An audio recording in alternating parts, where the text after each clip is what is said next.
Kia ora and welcome to Cinema in Context, where we discuss all things film and the connections between. My name is Jeremy Downing. I'm Sarah Watt. And I'm William Chen. And each month at Cinema in Context, we discuss two films, one current and one retrospective, with some connection. It could be the same director, the same actor, or a similar theme. This month we are discussing Maestro, which came out at the end of 2023, and Amadeus, which came out in 1984. The connection being they are films featuring very well-known, I guess, conductor composers, and I would also say there's a connection here about dual storytelling, isn't there? There's two lead characters. But yeah, the big one being they're both maestros. Have you heard of Mozart? I mean, he's done a couple of... I'll see if I can hum a couple of tunes. I might be able to. People might remember. We'll see how we go. Yeah. He might even be one of the most featured artists in cinema history. I mean, his music just appears all the time, especially the Requiem. I've heard Requiem and Requiem in many different places. Cool. Please be aware that we will be spoilering both films. So if you want to have them not spoiled, please pause this episode and come back. However, I mean, there's not much to be spoiled about Amadeus, and I do think Maestro, again, it's a true story, and I have been doing trigger warnings with that movie because it's got some pretty full-on content, especially if people have lost someone to cancer. So there we go. William, give us a bit of an introduction to 2023's Maestro. All right, guys. Here we go. Done one of these in a while. I just watched a prestige biopic about a renowned composer and conductor with wild-ass hair, whose musical brilliance is at odds with his philandering, drunken ways, and whose fraying relationship with his long-suffering wife forms a narrative through line. These movies have a lot of connections, guys. Yeah. But Maestro from 2023, written, directed, and starring Bradley Cooper, is about Leonard Bernstein, the great, some would say the first great American conductor. And a moment, or a passage of his life from about, 1950? 40s, all the way up to his eventual old age. And most importantly, his relationship with his wife, played by Carey Mulligan, Felicia Montealegre.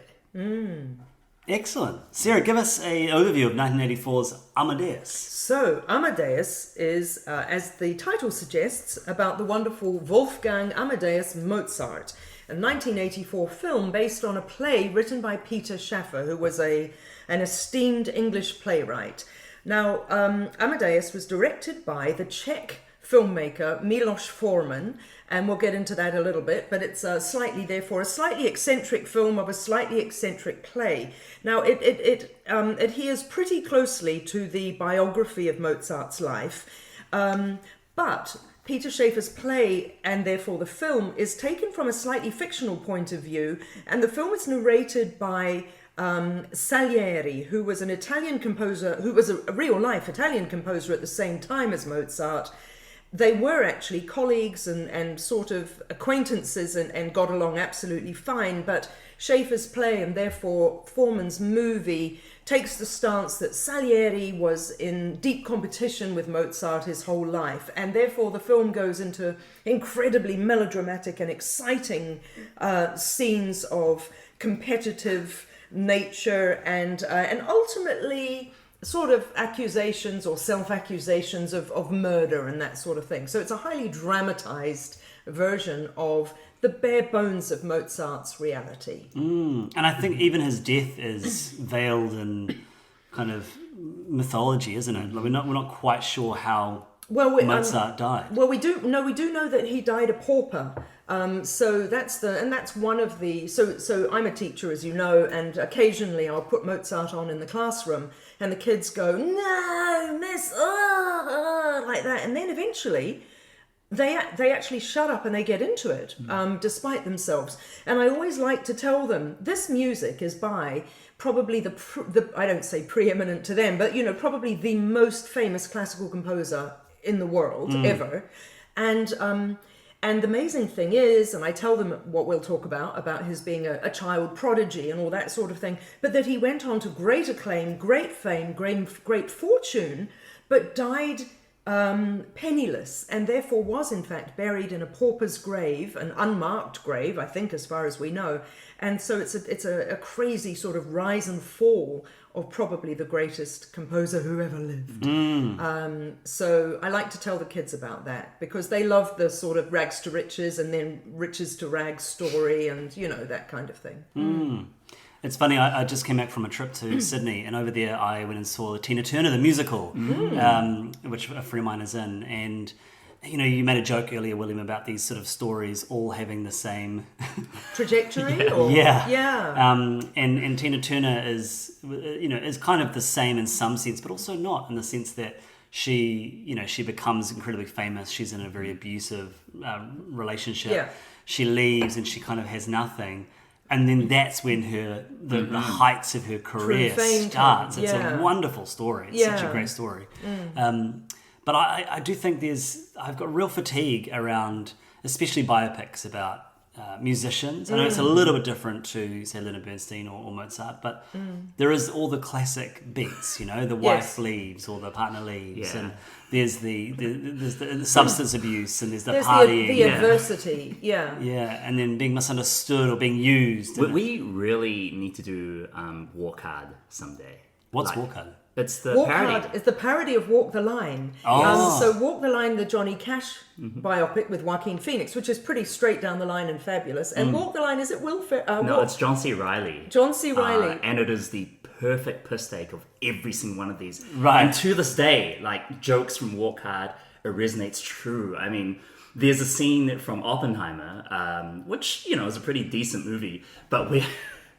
Oppenheimer's wife Kitty comes out carrying two babies, basically, which is shot for shot a scene from Walk Hard. Yeah. It's like, Dewey, you can't do this. Is it Dewey Cox? The Dewey Cox story? That's the one. That's the one. Yeah. And scenes of his bandmates going like, you cannot take drugs, Dewey. This is going to mess up your life. You can't do it. Their whole team, they've started doing all those parody TV show. What's it called? Documentary Now. And they did one around like a really deep cut around with John Mulaney around Stephen Sondheim, and I watched the parody, being like, I don't understand this, and then I watched a video where they compared the two. And then you get it. But I'm like, what a deep cut! You have to know this really specific Sondheim. Documentary. Well, we'll talk obviously about the truths, the facts versus the fiction in, I guess, both Maestro and Amadeus, and chat about what was used for artistic effect or dramatic effect. And I think what really worked for me with Amadeus, and this is, as always, this is my first time watching it in its entirety. Oh wow! Did you watch the 3-hour director's cut? I did watch the 3-hour. It's a long movie, guys. Right. A long movie. It's a quick anecdote. My fullest viewing of Amadeus before this was actually, this is very, very silly, but it was a Chinese travel show where the guy uses a lot of YouTube clips, mostly without their creators' consent. But anyway, that's Asian television. But he was visiting Vienna and Salzburg. And then he basically played, at least 20 minutes of the movie Amadeus while narrating about the events of Amadeus. Oh, wow. Yeah. So that was my experience, my fullest experience up to this point.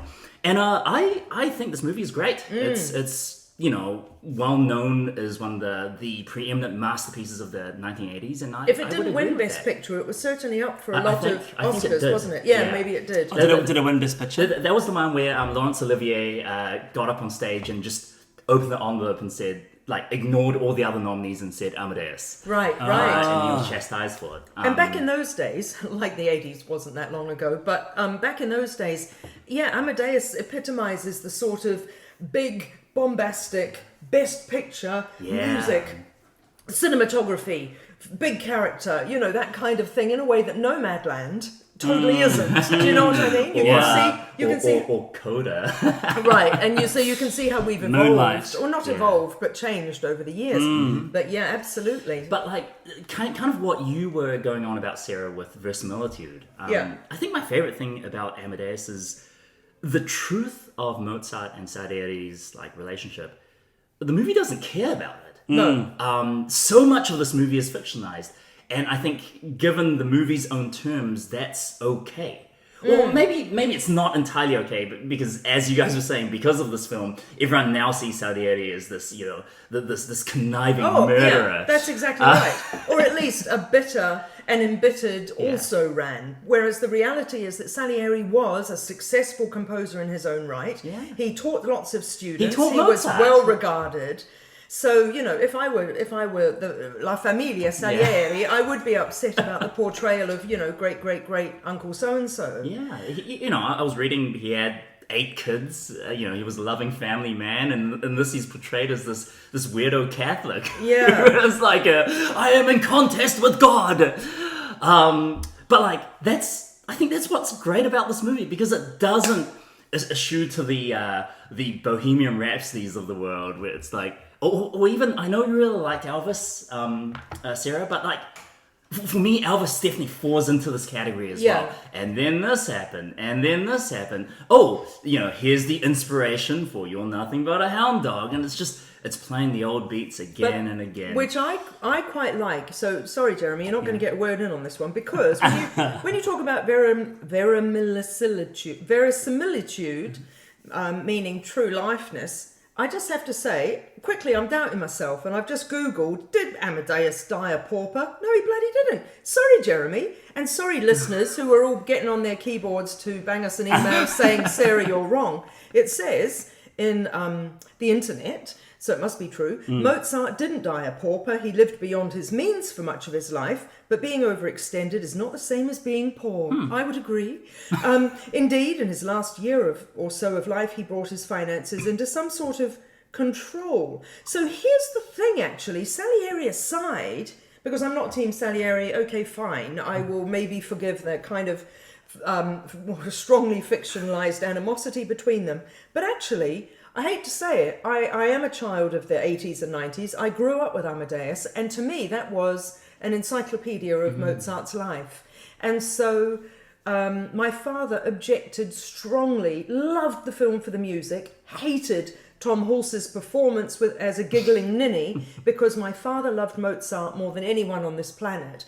And it offended his sensibilities that Mozart was portrayed in such a ludicrous way. And it offends my sensibilities in a way that many of us who haven't studied the actual guy Mozart, we're not going to know that he didn't die a pauper. Here I am. I'm glad that listeners don't know where I teach. They could be suing me for telling their kids the wrong thing about this Mozart fellow. And I stand corrected. So it's like, well, I get why you do it, Peter Schaefer. I understand why, and it totally works as a film, and I still love this movie. But is it problematic? I am a big fan, and I've said this before, of a film being a film on its own terms. Right. And I don't... You said the steering on Napoleon Gladiator. Yeah, I don't enjoy... I don't find that... That is a criticism that it's not, historically accurate. I just think it's a movie. If we're using movies for our historical accuracy, then watch that's a documentary. Problem. Yeah, exactly. Yeah, even right. then, though, right? It's always going to be an angle. And yeah. I think that's about that critical watching. And did you know about critical watching, Sarah? Yeah. As an English teacher. But yeah, so I think that is something that I will never levy that towards a film, because I love this fabrication of this. It's the tension and the way that it's telling the story through the lens of Salieri. Yeah, it is. His character. And can we just say, F. Murray Abraham is brilliant. Superlative. And he won Best Supporting Actor? No, Best Actor. The two of them were up against each other, which is hilarious. Yeah. But he is the superior performer in it. Mm-hmm. It's just the nuance of his performance. I mean, he's always brilliant. But... Even in the old age makeup, which is layered pretty heavily on. Yeah. Like the twinkle in his eye. When there's a line that really knocked me out. He's like, everyone loved me. And he smiles like, I loved me. Yeah. What a delivery. And he's always playing with his neck because he's cut his neck. And it's just wonderful. It is quite heartbreaking, that whole beginning and that whole devoting his life to God and saying, I will give you everything if you make me a great composer. And you can see it on the face of the priest to whom he's speaking, that the priest, I certainly inferred from the priest's unspoken face was, that sounds a little bit like pride to me. I don't think that's what God does. You know, he doesn't reward your chastity or your work ethic with making you a grandiose person and all that sort of thing. But you can see that Salieri sort of meant well, and even as a kid, a gawky-looking kid, you know, it's kind of heartbreaking. And he's well-meaning to start with, and I don't know, it's a very interesting character study. I think what's most fascinating about how the movie approaches this, and I don't know whether this is from the play or whether it's just, the movie.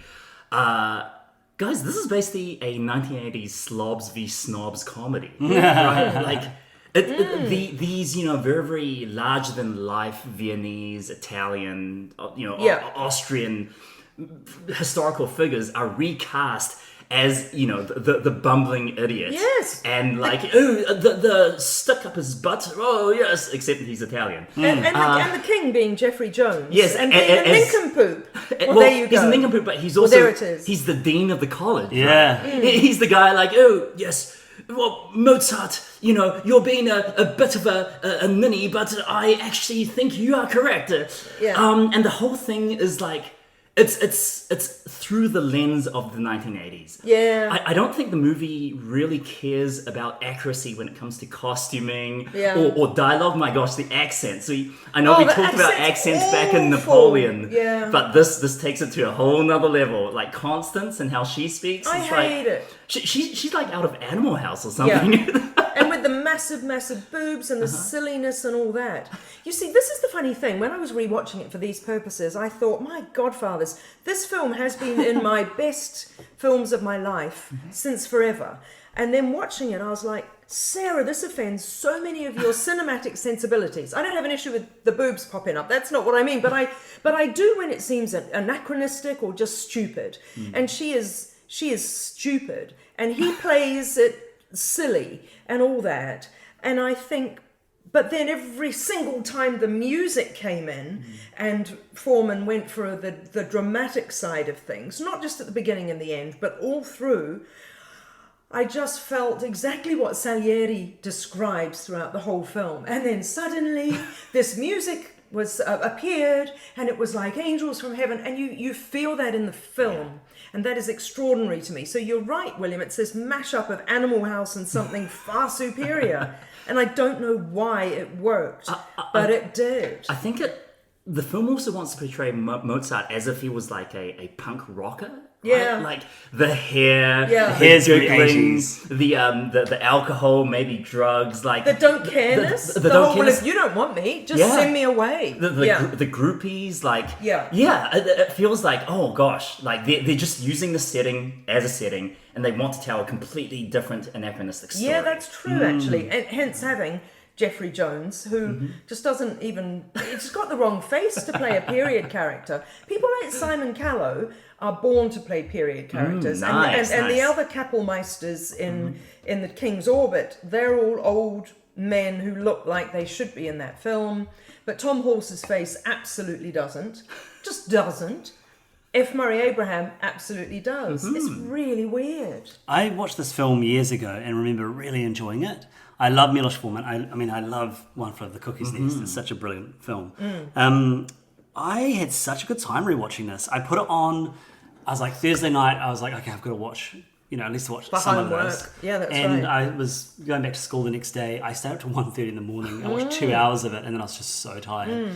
Because I just couldn't turn it off. I just was loving it so much. And so then I watched the last 55 minutes last night. But it's great. I really love Elizabeth Berridge is her name, who plays Constance Mozart. Yeah. I don't know, I really loved that. And I felt that the two of them were cast as these younger... They do work well together. And contemporary, very intentionally so. I think that's part of the, conceit of the film, is that Mozart is so new that he's out of place in this world. And I feel like she has such charisma, and you believe their love so strongly. You believe that she cares about him and his work. And you believe that he cares as well, that he is one of those, and we've talked about the cliches, but it's true. These Philip Glass types, these tortured genii or geniuses who And Bernstein, they love their wife, they love their work, they love other people, they love all the stuff, and it's hard to be them, you know. Well, let's talk about Maestro, because I think there are some connections here, especially when we're talking about, you know, maybe not truth versus reality, but definitely about what is chosen to be included. Because I think some of the same criticisms or defenses could be rallied against Maestro as well, especially when some people are being like, well, they didn't include his television career, and they didn't, you know, and it's like, but again, this is a film with a really clear perspective.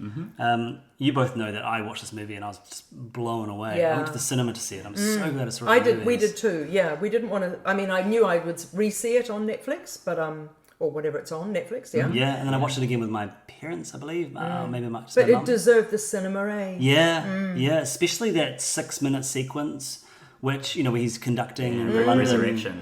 It's just incredible. And did you know they recorded that on, they'd planned it all with all the extras, and it's a real orchestra playing it. He's really conducting it. They recorded that on, say, a Tuesday, and they did it a few times, and he just knew that they hadn't really got it. And so the next day they were doing a couple of little bits outside the church. And he said, right, bring everybody back. We're going to do it again. And so everybody came back, and they did it in that moment. And they're wonderful. That one shot, they pretty much did it in one shot. Even though it does have some cutaways in the final edit, where it just finally rests perfectly on his wife. What's her name? You said her name? Felicia. Yeah. It's an astounding piece of cinema. I absolutely agree. I couldn't fault it. I thought it was all the things. It was all the things. It was the music, the performances, and I know that we're going to get into this because we touched on this slightly in our group thread. Oh my goodness. I adore Bradley Cooper as a performer. I think he's superb in this, and as a writer and as a filmmaker.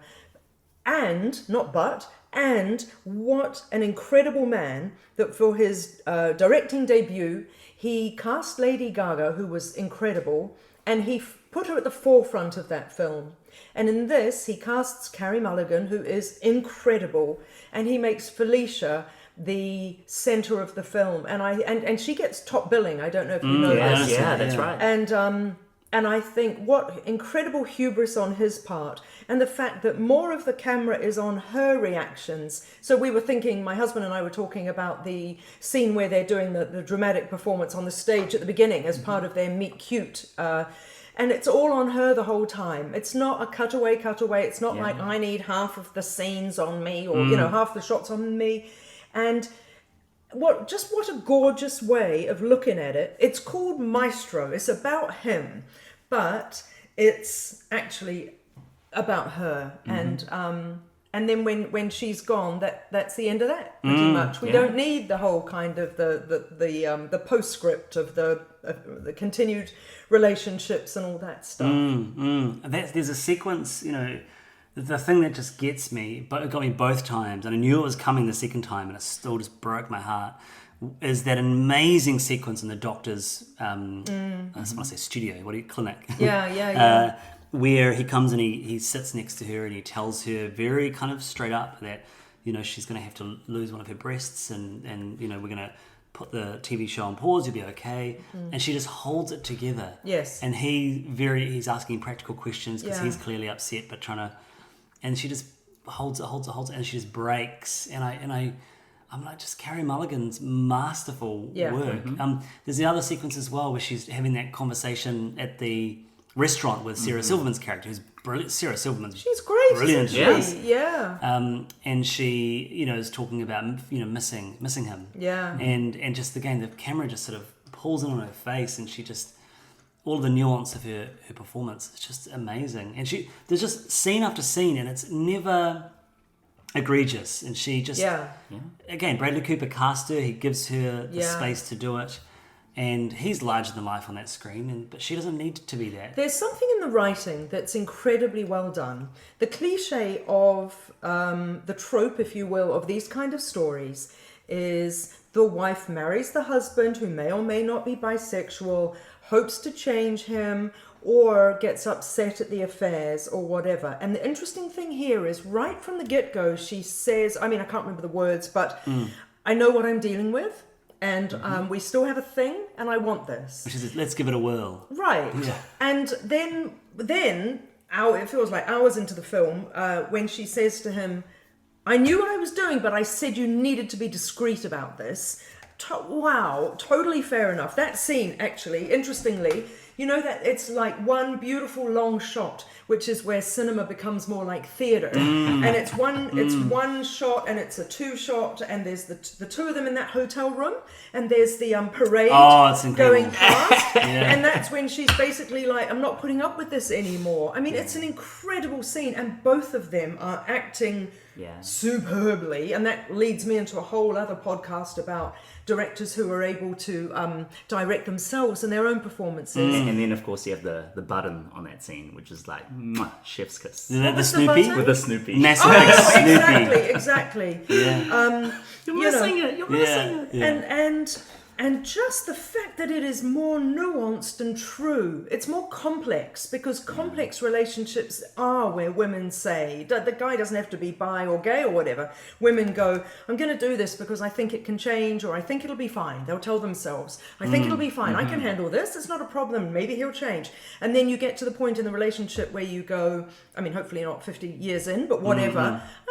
This isn't actually changing. Has my tolerance or expectation changed now? And that is real drama. That is not Priscilla that I watched the other day, where it's like, just like abuse, and then finally, I'm not putting up with this anymore, and I'm leaving. Shouldn't speak like that. And and it's like, well, yeah, about time, girlfriend. Do you know what I mean? Yeah, I mean, that's the complexity is what is the joy of this film, because, like you say, it deals a lot with his sexuality. But the film opens with a title card, and it's a quote from Leonard Bernstein, and he ostensibly says life is lived in the tension between two contradictory truths. I can't remember, something like that. And so that's the kind of setup of the film, is that both of these things can be true. He can sort of be this. He loves her. Yeah, exactly. He walks off the stage to his estranged wife and gives her a hug and a kiss, and it is passionate, and you can see they have loved one another forever, and that exactly, both those things can be true. And it's heartbreaking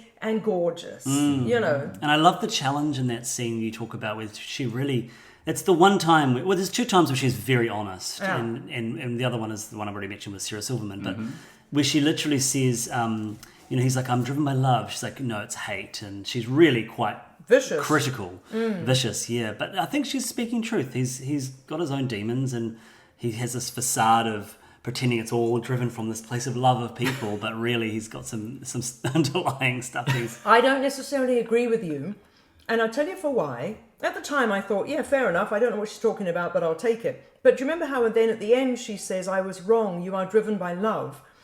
You love everything and you love everyone. And I wonder whether, as a woman, hell does have no fury like a woman scorned. I think that possibly the you're driven by hate thing was her just feeling, how can I hurt him? I'm really hurt by this. And I just want to be a bit mean, and I'm going to put my own slant on this, because then she comes round to going, actually, I don't think that was accurate. Which is that's very human as well, and very normal in terms of we don't really see him being nasty ever, do we, in the whole film? I mean, we see him being the opposite of nasty throughout a lot of it, right? Yeah. It intentionally shows that he and their family, like, they're in a really loving relationship. Yeah. He loves his kids, he loves his wife. There's so many extended sequences of them just having family time. Of doing anagrams or mucking around in the yard kind of thing. Which is, again, really lovely and an anti-trope, because normally the husband or the dad or the whatever is absent, isn't he? And it's always Daddy, can't control work and can't balance work and family. I'm so sick of that. I'm going to put my career first. Or we never saw him or whatever. So can I just say the other incredible, well, not the other as in there's only two, but the incredible scene where he goes to talk to his daughter. I was thinking that, because that comes after the sequence where she says, don't you dare tell her. That's right. Like, she's very clear. So and in this instance, the camera is more on him than Maya Hawke. What a revelation. She's a good lass, isn't she? Uma and Ethan's kid. Have you seen Stranger Things? No, I stopped it after a couple of seasons, so I didn't know her from that. She shows up in season 3, and I just remember thinking, my gosh, they've done a good job casting someone who looks like Uma Thurman, like, the whole nostalgic kind of 80s vibe. And then, of course, I saw Maya Hawke, and I thought, Hang on a minute. Yeah, I also like how, and this is not meant to be an unkind comment, I like how she's quite ordinary looking. She's not this ingenue. She looks like a real person, and I loved actually that all the characters in Maestro looked like real people. They didn't look all like film stars. Well, it seemed like they took great pains to make them look like real people. Yeah. Yeah. So that scene where it's on his face, and she said, "I don't want to hear it," and you can see he wants to tell her his truth, but he's honouring what Felicia said. But it was so brilliantly acted. The pause was just long enough that you think, "Oh gosh, is he going to blow the gaff?" Or let himself speak truth. And we know, and it's in the air, and he knows, and it's written all over his face, and the daughter doesn't want to see it. Oh, it's just brilliant. Yeah. So when they didn't get any Golden Globes, I was like, how rude. And I want him to win Best Actor. Although if Cillian wins, that's fine, because Cillian's never won, and that'll be neat, actually. And Cillian probably will. But I think Bradley was amazing. Yeah, I think that Carey Mulligan... Oh, I want her to win. She deserves... I mean, I loved Emma Stone in Poor Things. And I guess... She won't win. Well, she's winning everywhere else. Yeah, but she doesn't need it. Lily Gladstone will win. I really hope Lily Gladstone wins. I think out of all these performances, Carey Mulligan is excellent, but I think Lily Gladstone was my favourite performance. Oh, I did love her in Killers of the Flower Moon. I just think Carey Mulligan hasn't won an Academy Award, and this is the best thing I've seen her ever do. And I'm not sure that anybody will be able to direct her as brilliantly as this film. I think, honestly, guys, for me, she carries the movie. Yeah, she does. I wasn't a huge fan of Bradley Cooper in this movie, and maybe it's just personal biases and such. But I found him to be very, very much trying to mimic Bernstein rather than be Bernstein. It's the little tics, it's the little, the way his eyes, like, something about that rang false. I don't know. But the thing is, I think the older the character becomes, the more he kind of eases into the character. So by the beginning of the movie when he's flashing back, and by the end of the movie when he's teaching that conducting class, it's like, okay, I get it now. Yes. Like this, I'm fully into it. I enjoy it.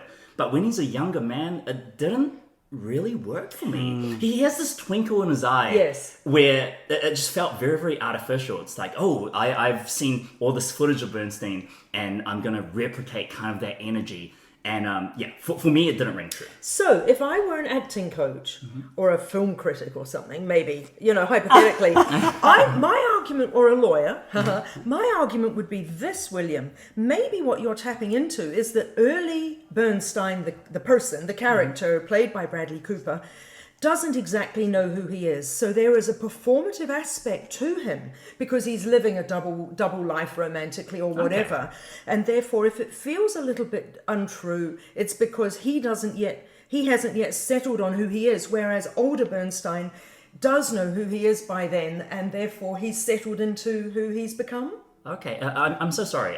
Is it? I keep saying Bernstein. No, you're right. We all say Bernstein in this country, but I listened carefully to it, and it's Bernstein in America. Okay. I don't know, but I think it's because we're like British that we say Bernstein. Yeah. Anyway, whatever. Like for me, kind of, it just felt like a performance, whereas Carey Mulligan was something much more elevated than that. Yes. And it goes along with like the prosthetics and everything else. Yeah, sure. It just felt, as the kids would say, real try hard. Sure. But Mulligan was not. But the thing is, none of us knew what Mulligan. None of us knew that there was a Felicia Montealegre Cohen. So therefore, we don't have an existing Felicia to compare to. Well, I guess she's on screen a lot. Like she's been a bunch. Like I mean the real one. I am not familiar with Bernstein? Yeah, you say whichever way you like. Bernie, yeah. Lenny's tits. And I'm not either. But it just felt like, he's pretending to be someone. Got you. Whereas Carey Mulligan was like, she is someone. Yeah. At least that's how it read for me. Yeah. Interestingly, you mentioned the Academy Awards. Bradley Cooper was not nominated for Best Director, and he was not nominated for Best Director when A Star Is Born. Which is such a shame. It's terrible. I mean, he'll do more, which is great, and maybe he'll get it on the third go. And if you think about it, Scorsese was nominated 10 million times before he got it for The Departed. I know! And that's the biggest disappointment to me. So when I say, oh, it would be a shame if Carey didn't get it this time, actually, she'll get it on her next go for the body of work. Do you know what I mean? Yeah. That's what I think. Can I tell you a very quick thing? I've just spent a month in America, and we went to Late Night with Seth Meyers, and we were in the studio audience, and Sarah Silverman was the first guest. Yeah. So Sarah Silverman told her, because I mean, obviously she was there to promote Maestro, and she plays Bernstein. This is amazing, Sarah. I didn't know. You didn't know this? No. Don't you follow me on Instagram? No, I'm off all social media. I've been on social media for the summer. Wonder. I've just been to America. Did you not know? I knew that. I knew America. Thanks for caring. So anyway, so we were in the studio audience, and so Sarah came out first and talked a bit about being in Maestro. She plays Maestro's sister. I'm telling that to our microphone here, because obviously we know that. Anyway, it was really cute because he's all like, oh, your performance is so great, da-da-da. She's only in a handful of scenes. It was really cute though, because she said, well, you know, it was fun, it wasn't that hard. She said, basically they do your hair, they do your costume, you do the accent, they put a cigarette between your fingers, and it does all the work for you, which is a really lovely way of putting it, and I like that from a theatrical an acting sort of perspective. So yeah, that's cool. I mean, I guess she's a very talented comedian. And timing is kind of the whole gig when you're a comedian, and that's one of the most hardest things to kind of slip into as an actor, that being comfortable and getting the timing right. So I can imagine that someone as talented as her, she will probably undersell her ability to well, it's do a larger than life sort of character as well, isn't it? Ever so slightly. Like I want to think that she's like a New Yorker. I don't know. Are they New Yorkers? Yeah. It definitely feels like that. So if she's a New Yorker, then it's got all that kind of wow. And can I just say, Jeremy, you may not know, but we were in New York just before Christmas. And can I just say, it's hilarious. All the New Yorkers act like New Yorkers. And they talk like New Yorkers. And and it's just ladies. And they're standing in line at the museum. And they're no. Wow. And you think, wow. Were you waiting at a traffic crossing and two people walked across and the taxi slammed on the brakes and said the line? I'm driving here! You know, there was so much that was like, oh my gosh, these people are putting this on just for us. So that we get the full experience. But it was true. It was so cute. Have you heard the flat earth theory that Australia doesn't exist and everybody who flies to Australia is flown to somewhere in the States and everybody's just acting Australian? Oh no, that's hilarious. Yeah. No. Wow.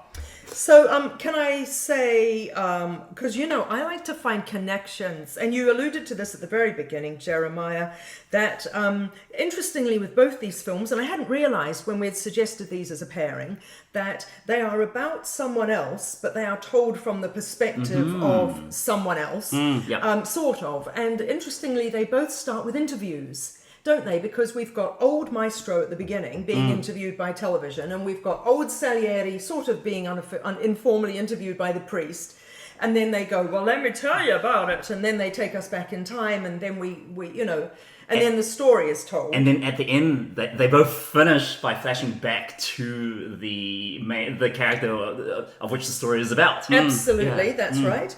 And they both start with interviews and with the protagonist's music. So, but of course the dun dun dun dun dun dun dun dun dun dun dun dun dun dun dun dun, which is so thrilling and bombastic, is very well known. Whereas the tinkling that Bernstein was sort of feeling out on the piano at the beginning, not so much. I know I kind of, you know, was not a fan of Bradley Cooper as the main character. But can I just say, his piano playing, that was him, right? Yes. Because that's not an easy piece. Yeah. And it's completely believable. Yeah. I think it's him playing, he's playing it, but then they've overdubbed it with the original. Okay, I mean, but like, just because you see Tom Hulse do a similar thing with harpsichord. Yeah. And it doesn't look like he's really playing. No. Whereas it's like, man, this guy has dedication. He's learned the piece. And it looks like a master pianist is playing the piano. I really respect Bradley, and it's the same in A Star Is Born. He does have natural musical ability. We know that he's fluent in French, and languages and music often go hand in hand. But you know how famously, I think talk show hosts have teased him for spending how many months learning to be a conductor? 6 years. 6 years? Which is ludicrous. I mean, that it is ludicrous. But you know, he shadowed one of Bernstein's proteges. And then basically conducts for 7 minutes or whatever. Yeah. But I love that it's Tom Cruisian kind of dedication to. And why not? Why not have another skill? You know what I mean? And so, both of them composers and pianists, both of them driven and focused. So I just thought I would. It's true, say though. that. Yeah, but there's a lot of connections that we often find this though when we put these films together. One thing that struck me is how excited I was to talk about these two movies whilst watching Amadeus because of all the things you say, and I just think there is this energy in both of the films that. The films are both very confident in knowing what they want to be. 100%. And they're not what we're talking about before, which is the by-the-numbers biopic. No. That often doesn't know why it's existing. Because I don't think... We don't need the Amy Winehouse film, or we don't need Aretha. Which was a perfectly... what's the word? Workman-like... Aretha Franklin story last year, but it was absolutely beat, and then this, and then this. It's not because just because it's their music is brilliant, and so we want to watch that version of the story. It's just not enough, and it'll make money because there's people that love that. Like I'll absolutely go to a Lady Gaga one or an Adele I'd go to. one. I'm looking forward to the Amy Winehouse one, but the film about the documentary about her will never be better. It's just devastating, isn't it? It will never be bettered. Yeah. That's right. So can I just say, I think Rocket Man did do things differently and interestingly, and I know people didn't love it. I saw it at Cannes. Have you heard of Cannes? It's a little film festival in the south of France. And I saw it at Cannes and found it absolutely exhilarating. And in that, as you may recall, they use the songs and turn them into musical numbers throughout it. So it's a bit more... it's different from Bohemian Rhapsody how will we come up with this song? Don't remind me of that scene. But I love that stuff because I'm basic. Fred, what if we came up with a song that goes something like this? But although Amadeus does that, so Salieri allegedly, right at the beginning, goes, "I've composed you a little number," and he goes, "Oh no, I've heard it once. I'll play it." And then all of a sudden he's going, "You could go a bit like this,"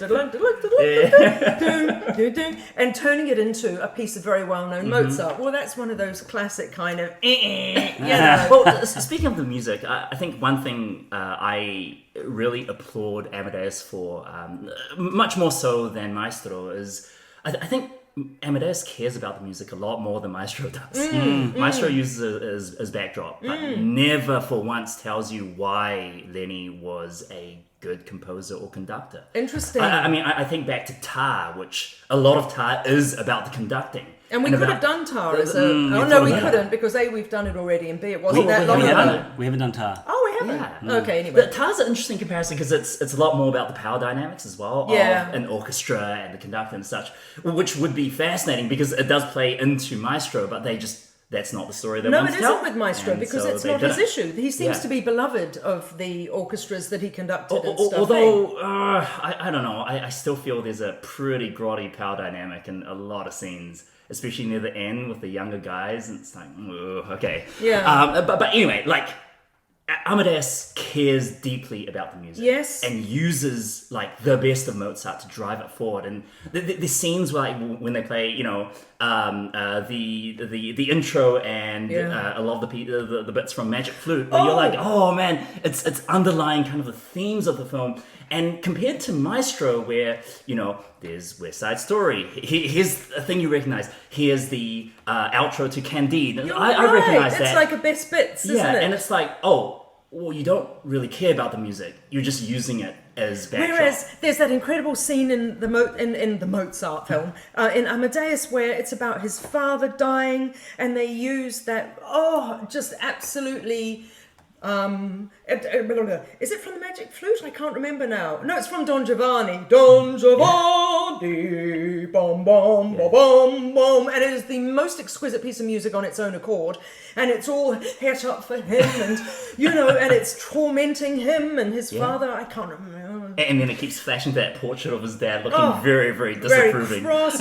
And you're absolutely right. They use the music.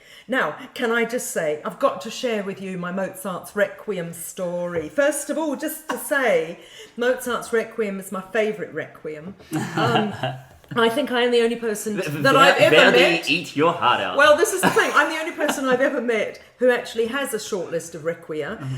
So it does actually go Mozart, Fauré, Verdi. But anyway, that's not why I'm here. But anyway, the very famous Lacrimosa, and Lacrimosa is not said in Italian. It's actually a Latin term, and it's got to do with tears. So the Lacrimosa, which is the end of Mozart's Requiem, and it's used at the very end when the snow is coming down and the rain or whatever, and they're taking now I know he's not a pauper, taking his corpse to the pauper's grave and shoving it in there and all that. Now, at the time, unbelievable. And nowadays, everybody, I think bloody John Wick used Mozart's, or they use a mashup of the Lacrimosa, which drives me mental for starters, because I know it so well that we all do, you know it so well that when they skip bars to make it fit a sequence. But in any event, it's now become an absolute cliche. But in Amadeus, it doesn't count as a cliche. So I've got to just tell you, rewind years, 20 years or more. I'm living in London, and I'm at one of the little repertory theatres. It was a Curzon of some sort, and I went to a screening of Amadeus, not my first time. And it was one of these little old cinemas. And at the end, there's the pauper's grave, and there's the rain coming down on the screen, and there's the Lacrimosa swirling, and the sound was incredible. And I said to my friend, good Lord, you can hear the rain as if it's in the room. This is amazing sound system. And then the film ended, and there was rain coming through the roof of the cinema. Immersive. Yes! It was like the sphere, or like 4D experience. Because there was a hole in the roof, and actually the rain was legit coming down the front of the screen, and that's why it sounded so full on. So I'll always remember that. It was hilarious. It's kind of like when I went to see Frozen in a blizzard, and the entire power cut off, and we had to go home in a blizzard. Wow! Elsa! Oh. Right, I think it's a perfect place to wrap up. Thank you for listening to another episode of Cinema in Context. If you enjoy our podcast, then please share it with your film-loving friends. You can listen to Cinema in Context on SoundCloud, Spotify, Radio Public, Stitcher, Amazon Music, and Apple Podcasts. You can follow us on YouTube, Facebook, and Instagram, which are great places to let us know what you think of this episode, as well as give us suggestions for future films to discuss and compare. Look out for a mini-sode coming out very shortly, detailing the films we've watched over our summer / winter, depending on where we were in the world. Yep. But films we watched during our holiday travels. And until next month when we have another episode, until then, no hora mai.